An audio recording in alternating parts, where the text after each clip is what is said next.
ವಿಜೃಂಭಣೆಯಿಂದ ಜರುಗಿದ ಚಿನಗುಂಡಿ ಗ್ರಾಮದಲ್ಲಿ ಶ್ರೀ ಗುಡಿದೇವಿ ಜಾತ್ರಾ ಮಹೋತ್ಸವದಲ್ಲಿ ರಥೋತ್ಸವ ದಿನಾಂಕ 28/4/2024 ಸಾಯಂಕಾಲ 6 ಗಂಟೆಗೆ ಬಾಗಲಕೋಟೆ ಜಿಲ್ಲೆಯ ಜಮಖಂಡಿ ತಾಲೂಕಿನ ಚಿನಗುಂಡಿ ಗ್ರಾಮದಲ್ಲಿ ಶ್ರೀ ಗುಡಿದೇವಿ ಜಾತ್ರಾ ಮಹೋತ್ಸವ ಹಾಗೂ ರಥೋತ್ಸವ ವಿಜೃಂಭಣೆಯಿಂದ ಜರುಗಿತು.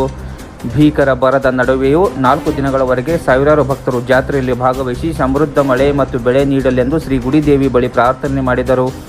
ಜಾತ್ರೆಯ ಅಂಗವಾಗಿ 4 ದಿನಗಳಿಂದ ದೇವಿಗೆ ರುದ್ರಾಭಿಷೇಕ, ಮಹಾಮಂಗಳಾರತಿ ಮತ್ತು ವಿವಿಧ ಪೂಜಾ ಕೈಂಕರ್ಯಗಳು ಜರುಗಿದವು. ಜಾತ್ರಾ ಮಹೋತ್ಸವ ಹಿನ್ನೆಲೆ ದೇವಾಲಯವನ್ನು ಹೂವು, ತಳಿರು ತೋರಣಗಳಿಂದ ಅಲಂಕಾರಗೊಳಿಸಲಾಗಿತ್ತು.